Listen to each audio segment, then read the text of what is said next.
இடுப்பு மடிப்புக்கு தான் ஹிமாச்சலம் போதுமா குறும்பு பார்வைக்கு தான் குஜராத் வேணுமா இடுப்பு மடிப்புக்கு தான் ஹிமாச்சலம் போதுமா குறும்பு பார்வைக்கு தான் குஜராத் வேணுமா பிகு பண்ணக்கூடாது பீகார எடுத்துக்கோ கட்டு மஸ்து உடம்புக்கு காஷ்மீர பிடிச்சுக்க ஹேர் ஸ்டைலுக்காக கேரளாவை தந்துடவா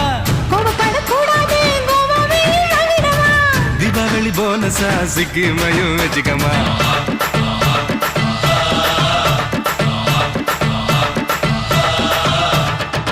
தங்க நேரத்துக்கு தான் தமிழ்நாட்டை எழுதி தரட்டுமா